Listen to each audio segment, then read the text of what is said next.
Well, if you guys like barn finds and third generation Camaros, then you've tuned into the right video. Double NKH here. Let me show you what we got going on.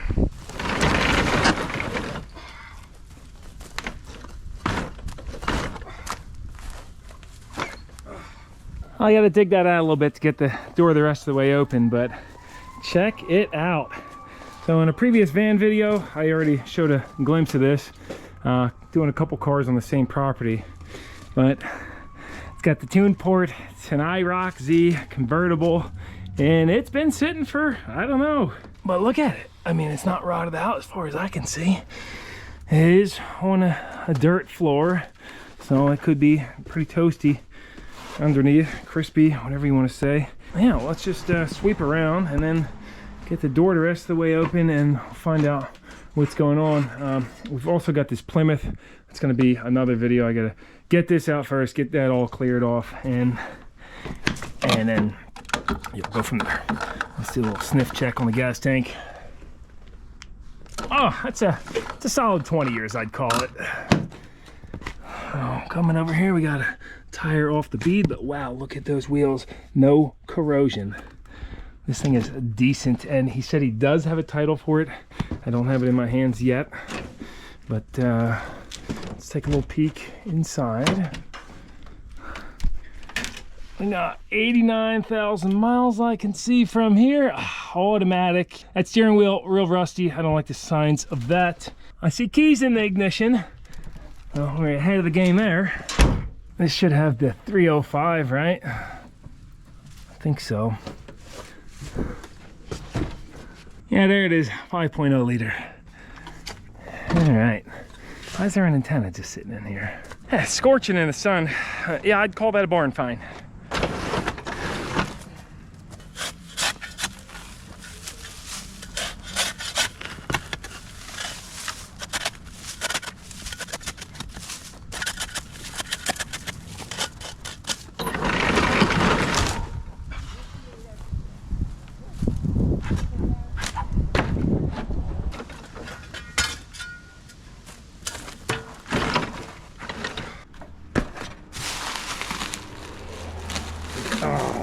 Duct tape. Somebody was making an effort to cover the back window up. This has got paw prints all over it too. I don't know if you guys saw them. Looks like probably a raccoon. So, you know, I mean, were they living in here, going in here? Probably. First things first, let's see if we can get the tires aired up, because definitely can't get under it at all at the moment.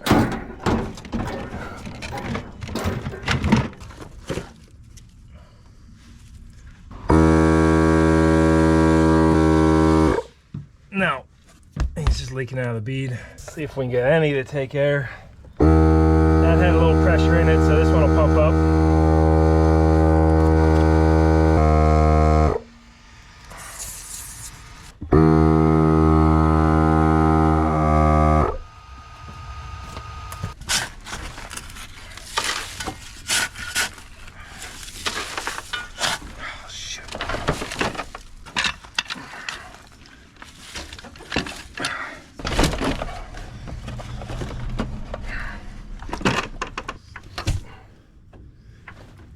Now we got it up. Might be able to get that bead to seal.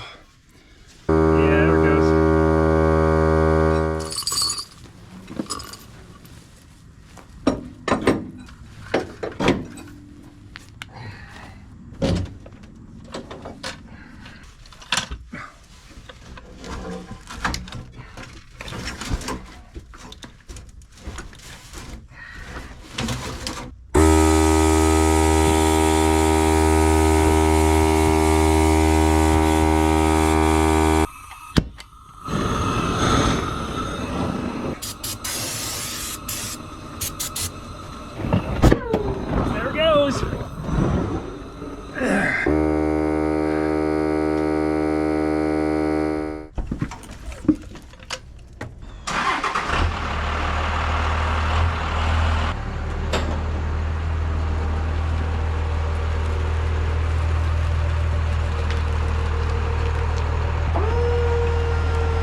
These carpenter bees keep buzzing around my head. I don't think they're happy I'm messing with their home. You see they bore holes and whoop, and they just tunnel all up and down. Oh, what's up, buddy? What's up? Yeah, rolling. That's what I'm talking about.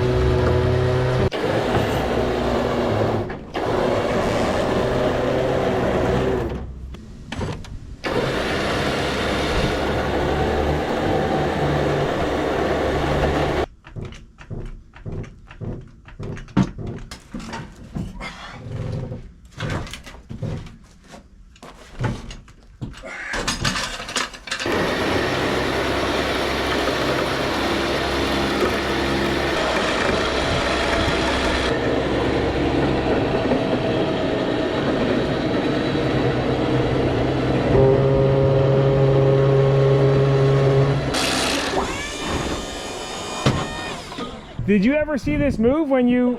No? It's been in there since 97 at least. Really? Yeah, I've seen like cats and animals in the window, but... Yeah, unfortunately... That's what I'm hoping it was, not people, but... The neighbor says she lived here since 97 and has never seen it move. Chewy.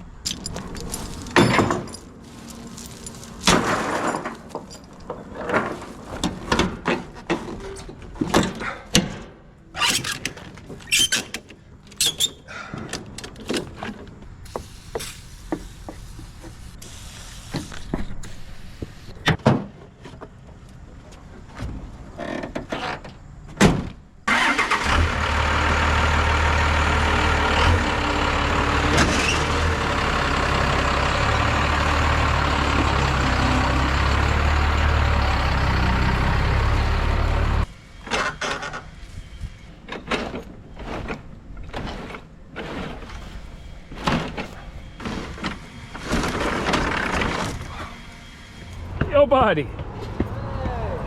So what's your channel's name again? NS and BNSF Railfan Productions. All right, hey, I'll drop a link down below to his channel. He does a lot of railroad stuff. He was one of the neighbors of where I got the cars up there. So, what's your name? Brandon. Brandon, hey, nice to meet you. Nice meeting you. Chris. Just skated to town real quick to get some Gatorade before I roll out, and I had seen him earlier. He does train stuff. Hey, I love trains, you guys know that.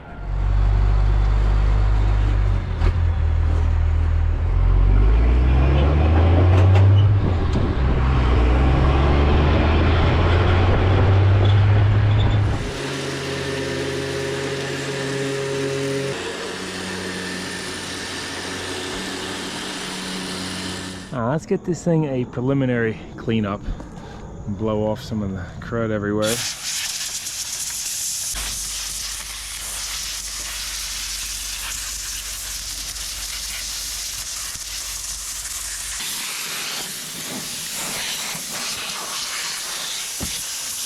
I don't know if you guys noticed, but quite a bit of rust on this trunk lid.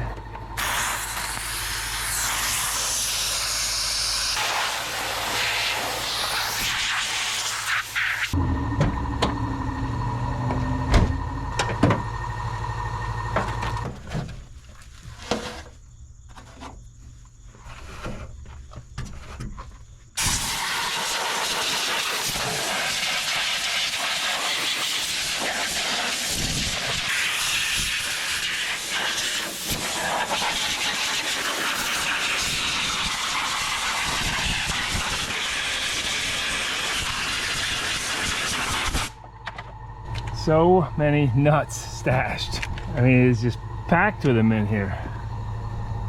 I guess that's where all the sawdust is from. Yeah, you can see they were gnawing away. I was like, where did all this sawdust come from? Is somebody cutting up lumber under here? It doesn't look like they chewed up any wires though. Okay, maybe a little bit. A couple wire or hoses chewed up. A funny story. Had a lady bring in like a 91 Chevy van once into the shop, and she said, yeah, sometimes the throttle just sticks. And I was like, all right, yeah, let me take a look. I'm thinking old throttle cable. I took for a ride and first I tried it out, I was like, it's fine, took it for a ride, it's nothing. I'm like, okay, come back. I'm like, there's no issues, it seems good. And she's like, well, we'll lay on a little bit. It seems to only happen when I'm accelerating really hard. So I mashed that pedal to the ground, going on a test drive, and this was probably stupid. I should have checked more things first, but sure enough, the throttle stuck all the way down, and I panicked. I'm slapping it with my foot, but it's all the way stuck down. So I go to throw it into neutral. Well, I slipped into reverse, doing like 35 miles an hour in this van, and it went right into reverse, started doing a one-legger burnout. I lost control a little bit, went onto somebody's lawn, huge streak across the lawn from doing a burnout, and came to a stop. Luckily, I was able to shut it off and put it in park. Figuring out what happened, there was one of those large green walnuts, like fresh off a tree, sitting on top of the intake manifold. So when I accelerated and the throttle was open all the way, it rolled underneath and wedged the throttle open. So I went back and told her, I was like, yeah. She said, oh, those pesky squirrels, I always see them climbing on my van, running around. They're so cute, but yeah, they must have been putting nuts under there. So I don't know. Check your intake manifold for round walnuts. That was scary. Of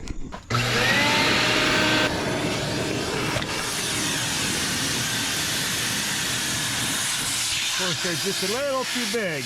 Got this old red hose. There we go.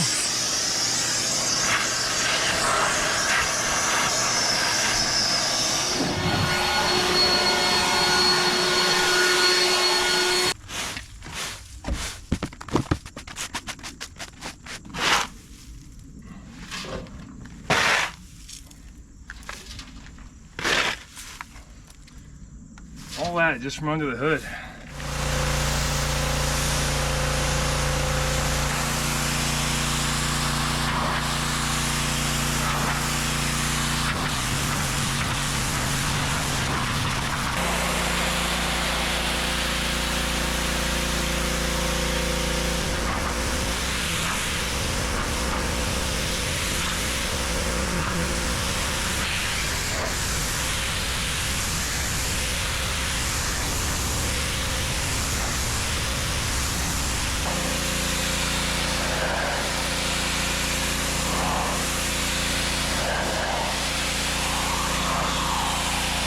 Looking a lot better after just tapping it with the pressure washer real quick, but this paint is in very poor condition. Like on the hood, I mean, you can see it's gotten down to the primer. It looks like a lot of oxidation. I mean, this paint feels like sandpaper, and we still got to go and soap this and scrub it if we're gonna get it any better. But you know, I just wanted to get the majority of the dirt off. Like, this is all heavy pitting and really bad back here. It looks more presentable for the street. That's the important part. And before we get this in on the lift, got to make sure there's no more critters. A closer look at the interior, you can see just how humid it was inside that garage. I mean, everything is gonna be really, really nasty. And now that the humidity's out a little bit, it smells horrible in here. So I'm gonna get it a little vacuumed out. Let's see how the spoiler looks. Oh yeah, that's the look. Let's see what's going on in the trunk.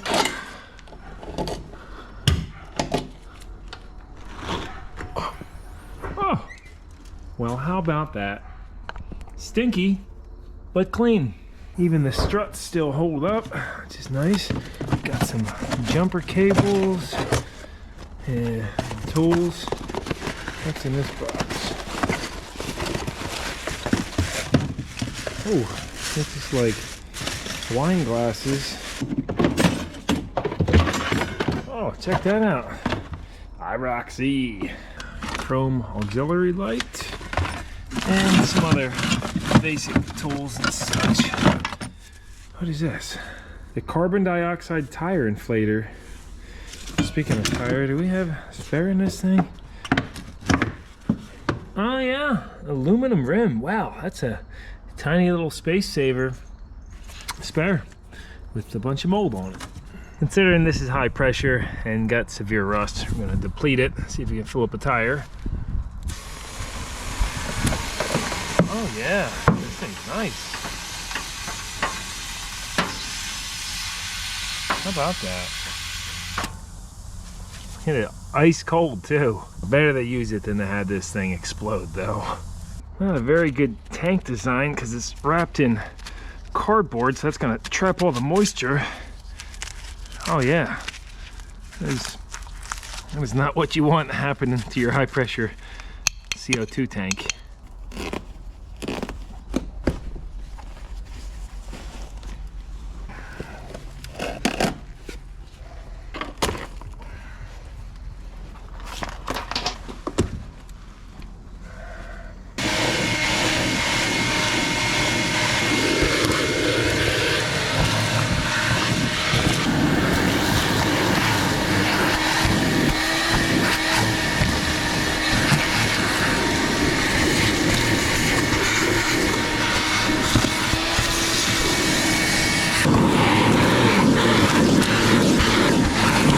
Well, that's clean enough for me. These door panels are in real bad shape. Look at that. But we cleared of the critters anyway. Seems like it. Wipe off this dash too. Dash is actually in really good condition.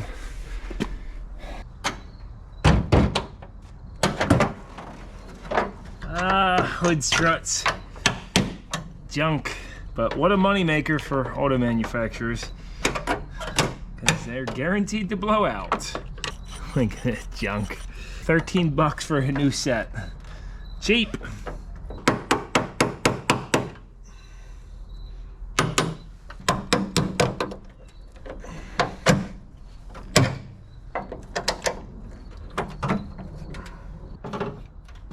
Oh yeah.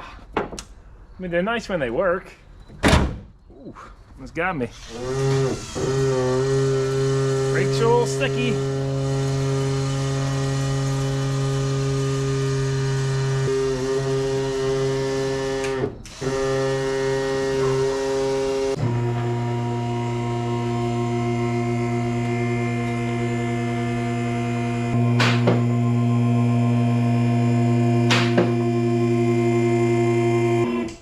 All right, we're looking okay.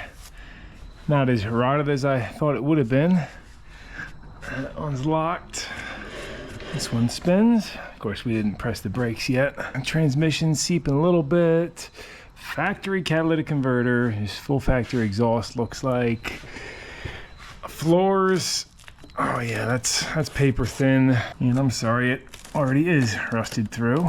These fuel and brake lines are very rotted, about to pop too.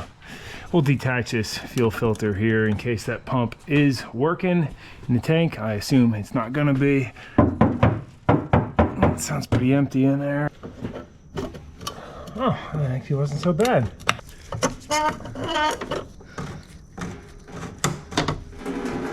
All right. Ooh, stinky, but not terrible looking gas. Of course, that's always how it is when it's in a closed space without air.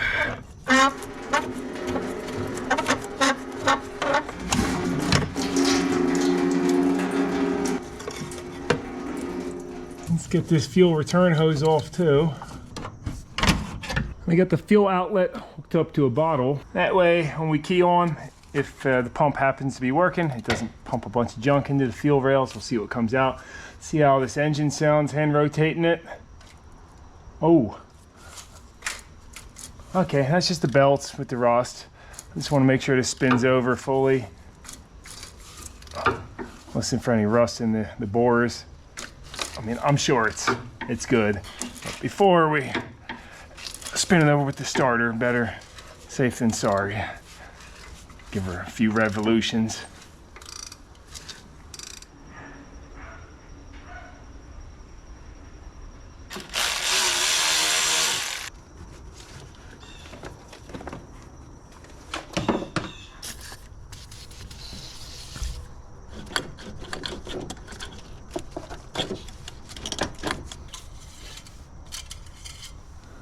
And we're in the crosshatch. And we got some trans fluid in it. Doesn't smell burnt. Got power steering fluid. And even both brake master cylinder reservoirs are full. I don't have any side post terminal batteries, but I do have a marine battery, and that should work fine. Just get these little junkers out of there.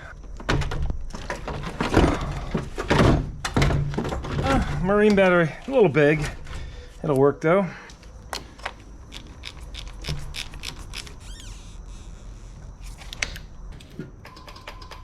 Okay, our buzzer works. I do sell adapters to convert a top post over to side post, but see, the marine battery gets it done. Just need it's a tight fit with the socket in there though. All right, key on. Don't hear a fuel pump yet. Let's see if these windows go down. No. How about the door locks? Yeah, let's go. Wow, that really brings back memories. My mom used to have a Camaro when I was a little kid. That was the last time I've been in one of these, I think. This really brings back memories too. I used to think it was a 7. I don't know. Yeah, there it goes. It looks like a 7 on the. I asked my mom, why does it say 7 on it? Let's do a little crank over, see how that sounds. Okay. And nothing from the fuel pump yet. Let's go ahead and plug off these vacuum leaks. And then I can hook up an auxiliary fuel source. Got this with a real light mix of 2-stroke gas and a touch of Marvel Mystery too. Pump it up to 30 PSI. Now this does have a regulator up on the fuel rail too, so I have that hose hooked up to there. I'm not sure what pressure that regulator will open, but we'll be below that. Here we go, let's open the flow. There it goes. All right, our rails are full of pressure. As long as we got injector, pulse, and spark, this should now start. And just in case our tank is on the empty side and this fuel pump still has life in it, I'm gonna throw some Marvel Mystery and top it off with a few gallons of gas.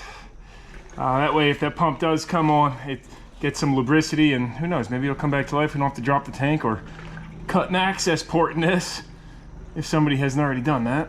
Ooh, I got some nasty whiffs coming out of the vent. That's okay. Old fuel is better than no fuel. Guys, real quick, I want to shout out the sponsor of this video, Blaster. They've been sponsoring the channel for a couple of years now, and they keep me fully stocked with products. Now, you see me very often using the PB Blast and Surface Shield. Those are two of my favorites. But did you know they also have a full lineup of greases? My favorite being the extra tacky red grease. You know, this is what I use on all my suspension components. You give her one little dab in there and you can see why they call it extra tacky. Look at that. This is, you know, grease is grease. Might say one man. I say I've seen some pretty low-grade greases out there. Now, they do have a full lineup, and I've tried all of them and been pleasantly surprised. These are compatible with lithium-based greases too. Like, I think this is a this is a calcium sulfonate complex, fully compatible with lithium and lithium complex greases. I believe these all are. Yep. What I'm trying to say here is next time you guys are passing through the parts store, if you see some Blaster grease, consider giving it a try. And if you don't believe me, check out the other red grease, the tacky red greases there. Pull the caps, give them a little dab, and I think you might see the consistency difference that I'm talking about here. Some of them are just a little too liquidy, and you store them on the shelf and they'll be dripping oils out of them. Haven't had that problem with Blaster. Thank you, Blaster, for sponsoring the video. Now let's dive back in.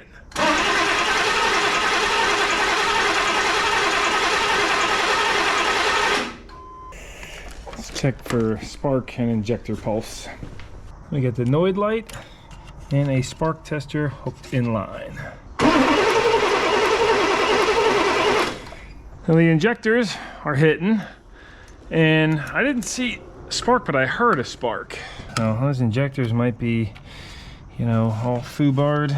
So I'm gonna give it a little bit more voltage. These jump packs are like 15 volts. Helps boost electrical systems that haven't been working a long time. And we'll give her a little shot.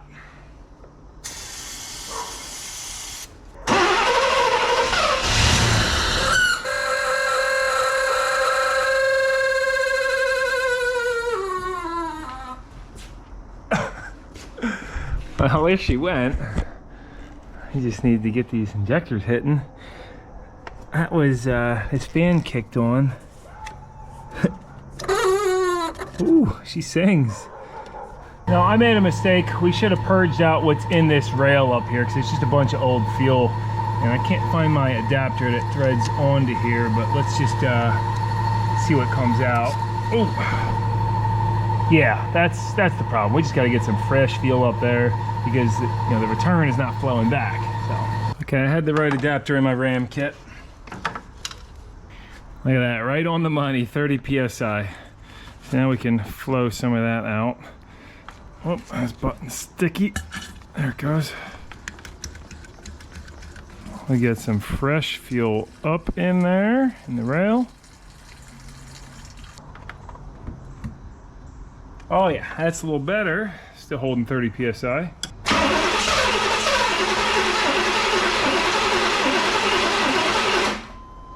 Still nothing. I'm gonna go over each of these injectors and give them a little shock therapy. Might be controversial, but it's what I do.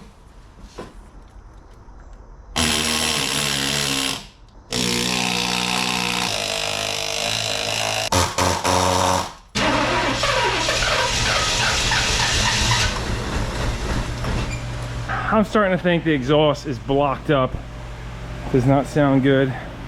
Oh, and we do have stuff coming out of there. These tailpipes already have some rust holes in them, and yeah, well, I'm gonna bet that's packed.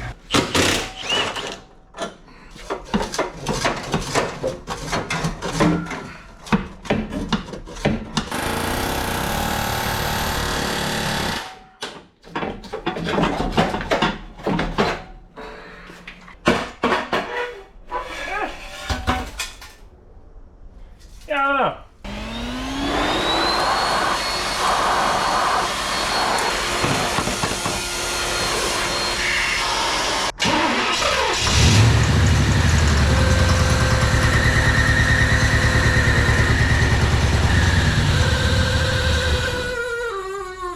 Okay, that is way too quiet for no muffler. I know it's still got the cat, but let's look further.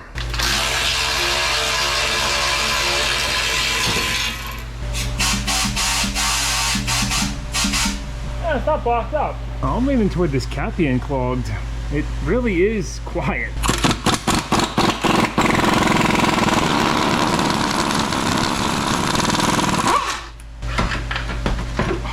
Well, I butchered this thing coming off. There's a bunch of crud in there.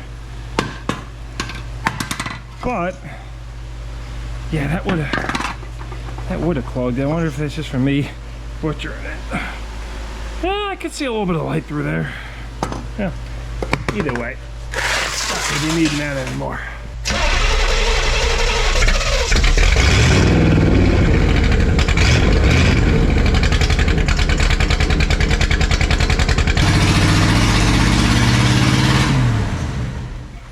So it wasn't the exhaust. That was a big hack waste of time.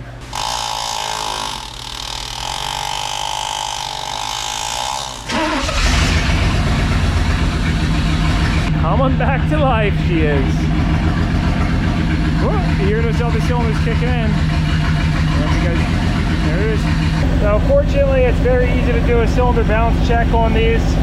And I found numbers 3, 5 are not running, and 2 and 4. So we're actually only a 4-banger right now. Using the stethoscope, I can clearly hear those injectors are not firing. I did get one of them firing, so I got nothing to lose. Might as well hit them with the air gun.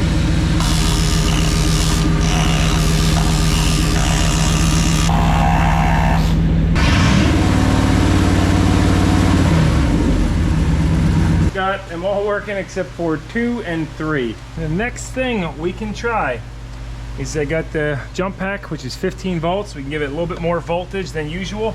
That might cause it to open. I was just looking it up on Amazon too. A full set of injectors, 55 bucks for this. So we're showing 15.1 volts. So I got ground on one side of the injector, and I'll just go ahead and hit the other side. I see it sparking, so we have continuity going through that coil. Well, got number 3 clicking. For this last one, don't do this at home, but I've wired another battery in series, so now we should be over 26.5 volts, if you can see that. See if the injector will wake up now. Nothing.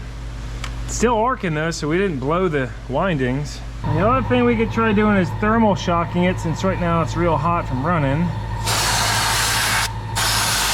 Hit it with that real quick.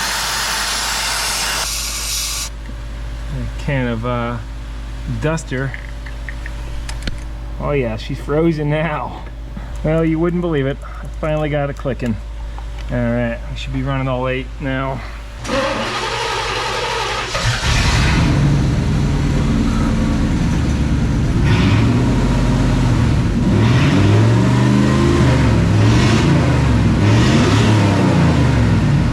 That is hitting all 8.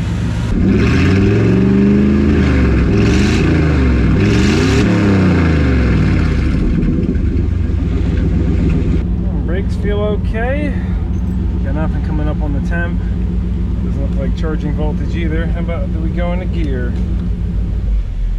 Yep.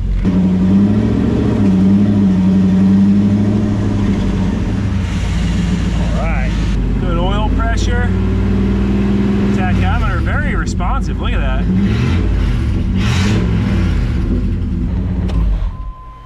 I don't want to overheat this. I do not see the fans coming on and the temp gauge not working. We are 213, 214 on the intake, so now that it's nice and warmed up, do a spill and fill on the oil.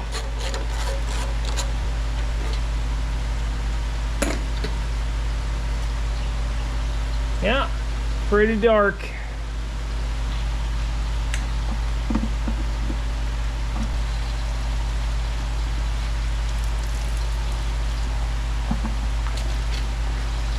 Take a little ride over to the parts store, grab a filter and a 3-inch pipe. And I'm rocking the Meepo City Rider 3.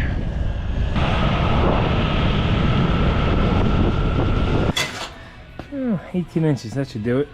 Well, I just looked back here and I said, what is that, a raccoon? Nope, it's Turbo, chilling on the Buick, straight 8. You taking a nap up there? It's actually supposed to be a tank and some parts on the way from the owner for this. Should be getting them this week apparently, but I stink. You probably don't want me to pet you. Yeah, you can chill there. And then there's a massive spider web. You probably can't see it on video, but there's a guy line going all the way down to here, and that spreads off to like 10 different locations on the cap. It goes all the way up to the carport.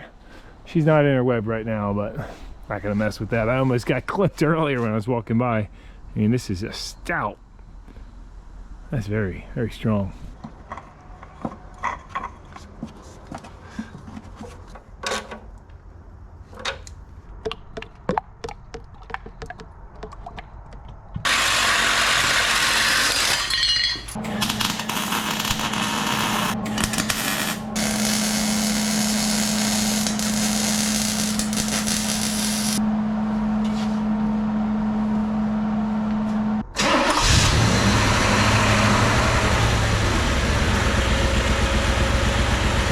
That sounds a little better. I never liked the way these Camaros sounded, but better that than with the open exhaust, that's for sure. There's still some nesting in there, but you know, I don't think it's gonna cause an issue. It's flowing fine.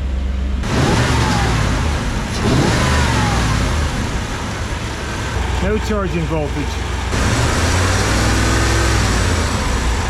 The next issue we have to fix is the sticking brakes. So I was just pumping the pedal real hard, and see the left front does release. You know, that's acceptable right there with rust on a rotor. And the rears are releasing too.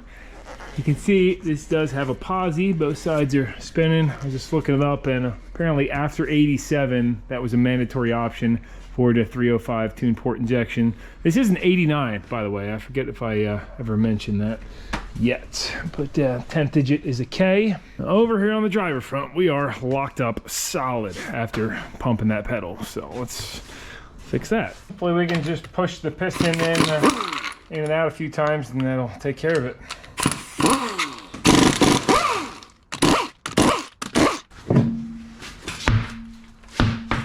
Then we got riveted on material, and call that like 8/32. Could use some hoses too. Could use a lot of new things, all right? But usually if you force that piston in, push that a couple times, that'll take care of it. If not, we'll clean the rust off the piston. Let's see what a little bit of pressure did not release it. Our C-frame will offer a little bit more oomph.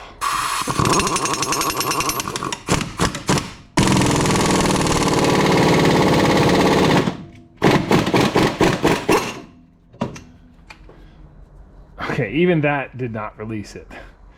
So we gotta pull this caliper off.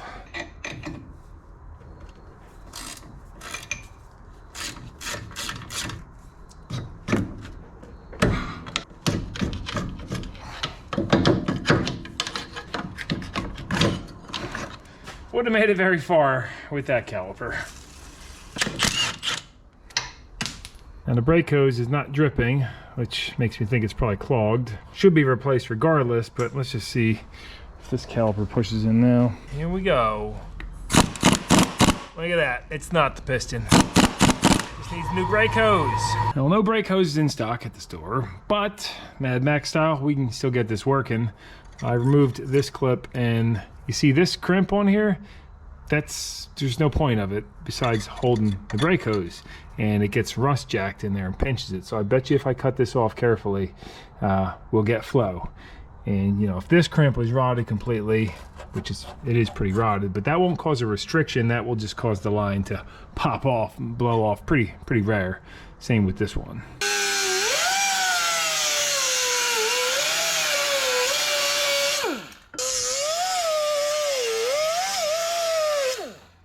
Now, yes, I butchered that because I really didn't care. It needs a new hose anyway, but check it out. Hey, we take it off. Woo! It's a little hot. And now it's dripping, which means it will release. You see how rust jacked that was? So you can get a hose on order, but now the brakes will release if you were in a jam.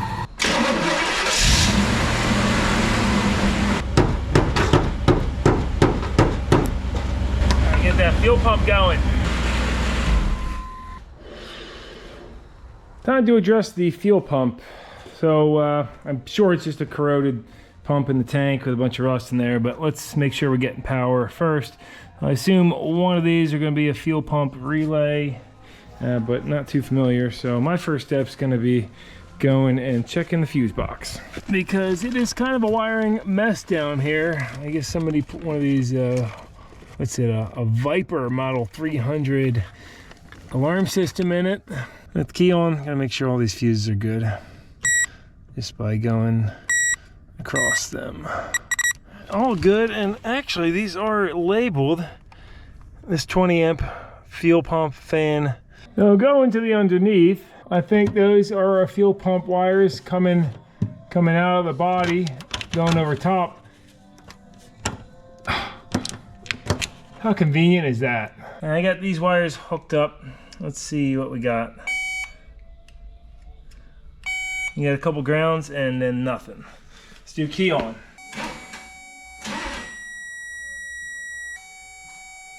Okay, we are getting power to the pump on this screen. So that means confirmed we need a fuel pump. This thing makes some noises, huh? And some guys will cut access holes in, I guess it'd be up here or somewhere. I'd have to look a video, but you know, some people would frown upon that too. I mean, I say if you're doing a fuel pump in one of these and you own it, go ahead and cut an access door, because you're probably going to end up having to replace the pump again in the future, especially with today's aftermarket pumps. That being said, you know, this probably you want to drop the tank anyway because of how filthy it probably is in there. You know, full of junk. Oh, I got the window to go down. It's probably not going to want to go up. Oh, yeah, it is. Here we go. There is the passenger side. So just had to give her the old click, click, click, and boom. All right, it is test drive time. Let's see how this transmission shifts. See how it does on a cold start. Oh, yeah.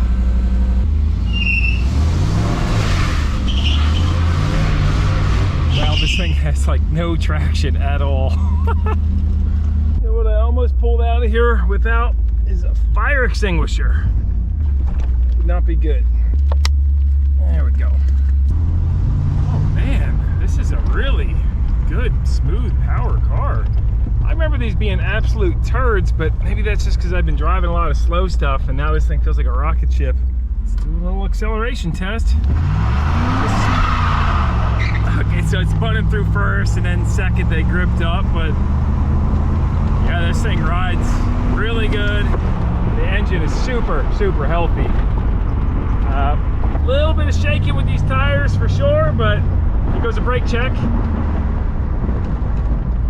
Good. I know we don't have a ton of ground clearance, but just kind of break in the suspension a little bit, you know, knock off the rust. Man, I'm telling you, when I was a kid, I didn't think these were the coolest car ever, but now that I'm seeing them, wow, have they aged well. Look at those body lines. I know I don't have the spoiler on there, but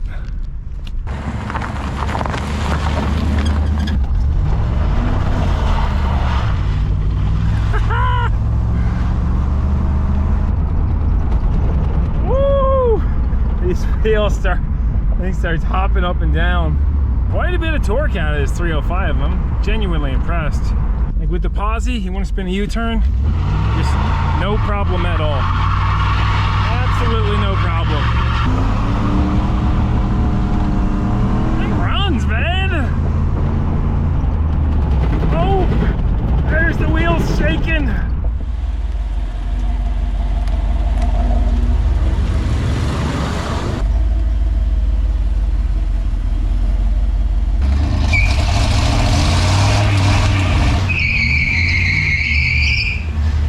I was just curious how healthy the posi is. Couldn't tell if it was one legging or not, but looks like we had both spinning, a little bit anyway. More on the right.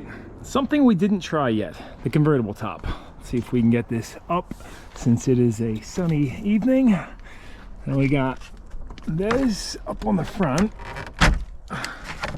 one over on the passenger side.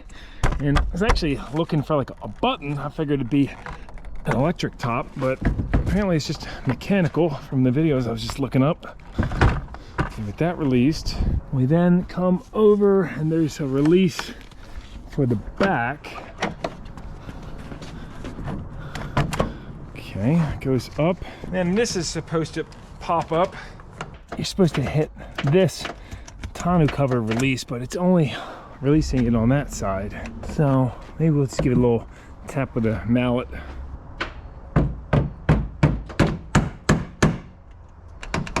Now, won't go.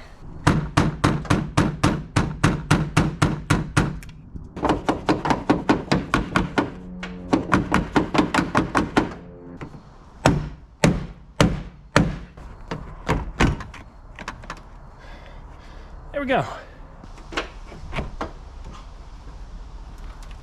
Luckily I was able to get that latch open without destroying it, but I guess the solenoid's bad or the wire going to it is not making power over. But now I should be able to fold this whole thing back in here. Oof. We get a little spray on these hinges first.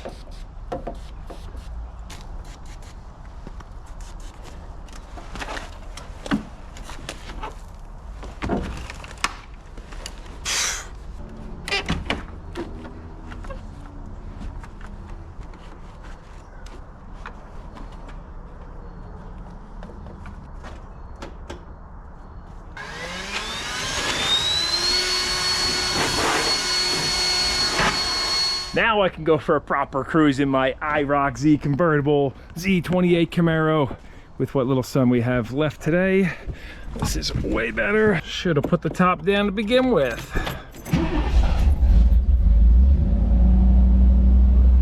Oh yes, as it should be. Sun in your face, top down.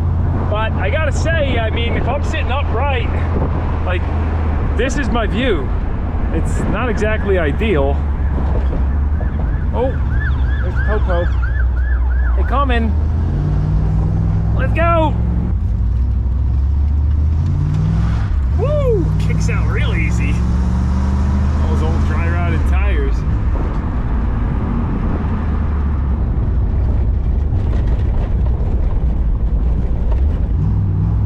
Got a little bit of a ping. Probably because we're not running enough fuel pressure. You know, this is, I'm sure these normally run over 40 PSI and we're only at 30. So that is it. I'm probably gonna drive this a little bit more this evening and enjoy it, but wrap this video up now. And, you know, will it run and drive? Yeah, just a little bit of hammering on the injectors. What we do, change the oil, throw battery in it, and otherwise, I mean, this thing is tip top. So this is gonna be for sale, but one of the reasons I haven't done the fuel pump yet in it is because I don't have the title yet. So he said he had it, but I couldn't find it.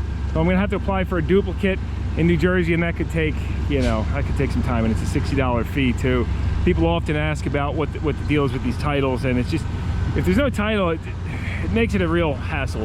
However, I do know a guy, AAA Restorations LLC. I've mentioned him in previous videos. He's down in Tennessee. I think now he's in Indiana, but he can get you titles for around $550, I think. It used to be cheaper. Now it's $550. Look at that paint. So he could definitely get one for this, no problem. It's fully legit. Just that also, you know, it costs money and takes time. So if anybody's interested in purchasing this, feel free to shoot me an offer. NoNonsenseKnowHow@gmail.com. Please only email if it's regarding the Camaro. Just north of Philadelphia is where it's located. And, you know, for, I don't know, deserves to be taken the extra mile. I just don't have a ton of storage for waiting for a title. At the end of this video, I'm gonna plug some clips into other stuff like the airboat update, a little boating, and some motorcycles in the Pine Barrens. I wanna thank you guys very, very much for tuning in. Wouldn't be able to do this kind of thing without you. Number one, you know, sponsors and stuff are great and they keep the channel moving along, but without the viewers, wouldn't be possible. So much more to come. Autumn, by the way, our new daughter, she's doing great. Not gonna be, you know, putting her a ton on the channel. I saw some comments about that. She is having a little bit of refluxing issues, so that's been tough because her sleeping at night is always interrupted with her stomach reflux, and it's a very common issue with babies. But that's been, I tell you, I don't know, when people tell you, oh, expect not to sleep if you have kids. Yeah, it's been tough on that. So, you know, she's our first, but we love her. She's otherwise healthy and beautiful. And yeah, let's move on with the video. Here I want to give you an update on the airboat carburetor situation with this Holly, and maybe you guys can offer any insight down below. But at the end of the Thunderbird video, we robbed the carburetor off this. This is a Holly 4160 750 CFM carb, and we used it to start up that Thunderbird. And I mentioned in the video that the secondaries never open on this at all. It's got a vacuum secondaries on it. So some people were saying that it must be that the throttle blades are probably hanging up on the adapter. That's not the case. I had already checked that before.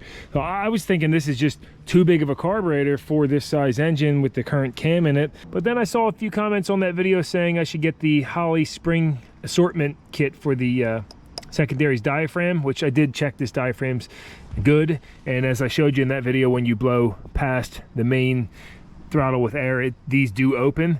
So I was like, oh yeah, maybe it just has too stiff of a spring. Well, I got that kit. I put the lightest spring in there. It had white on the top, and it did have a pretty stiff spring, but they still don't open. Let me show you. And I don't know how this audio is going to come out, so maybe turn your speakers down now. This is already warmed up, by the way. We are hitting all 8 cylinders, nice and strong. Get a balance check. I mean, you can just hear it though. And I forget what the timing is set at in this, but the distributor is complete. Oh gosh, I just got zapped really bad. Okay, that plug fell off there. Woo! Boy, yeah, that was for me pulling the wires off. Okay, as I was saying, this distributor is locked in place, so the timing, I forget what it's at, but it's good enough, right? It doesn't ping. Maybe put a little bit more timing in it. I don't remember. That was many videos before. I'll try to get you a look in here as we accelerate.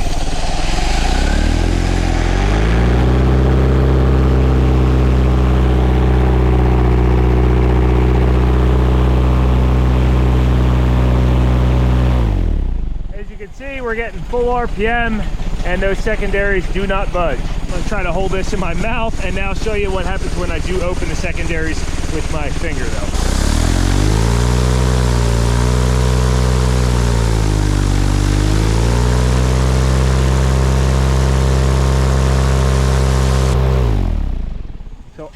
know if you could see that, but wow. Ear muffs almost make this worse because you get an intense vibration in your ears. Probably earplugs are better.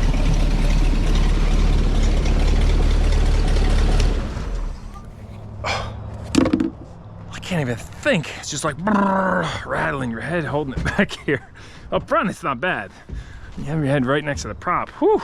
As you hopefully saw, you open the secondaries all the way up, and there's a little hesitation if you snap them really quick, but then fuel starts flowing, and you don't really feel too much of a power difference, honestly. I mean, I know we're not on the water, but on the trailer, it doesn't feel like it's thrusting forward anymore. Anyway, just wanted to give a little update on that and show that the secondaries do manually open. They're not hanging up, and I put the lightest spring in, so of course I can cut that spring down a little bit. I guess that'll be my next step.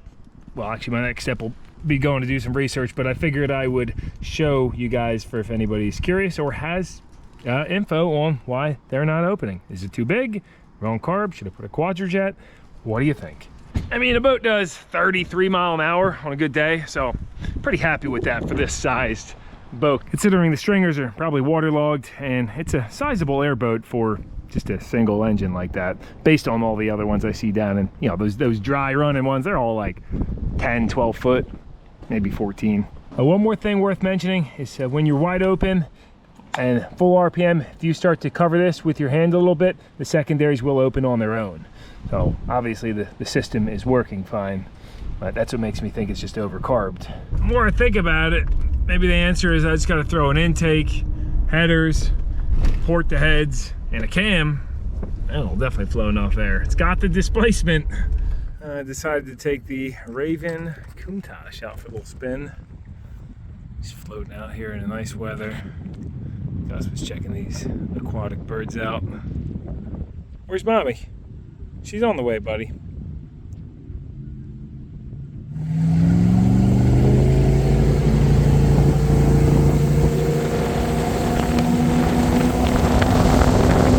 Here she comes. There's the mama.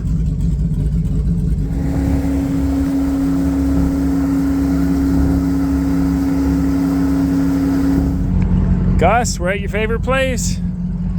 The sandbar. There's a bunch of seagulls. Go get them. Go get them, boy. Gus, go get those seagulls.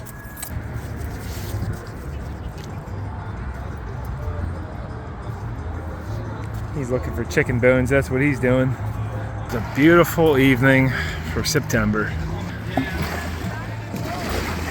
Can't believe nobody's bought this boat yet. I have it up for $3,900. Unbeatable deal.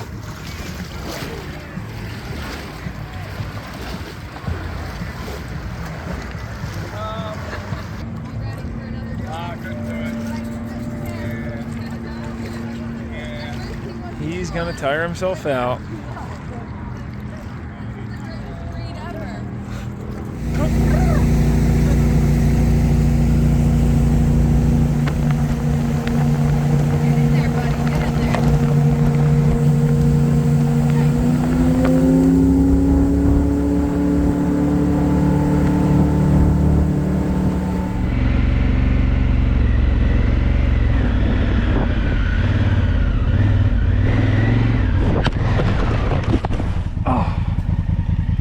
Yeah, buddy.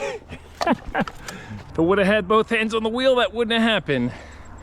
This darn soupy sand will get you every time, especially in a divot like that with one hand.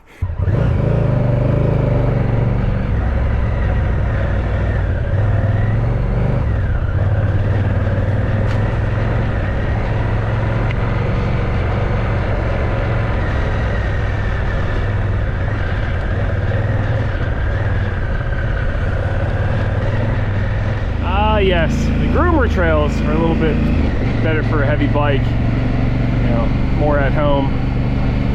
Just beautiful autumn weather. Can't beat it, seeing all the leaves change over.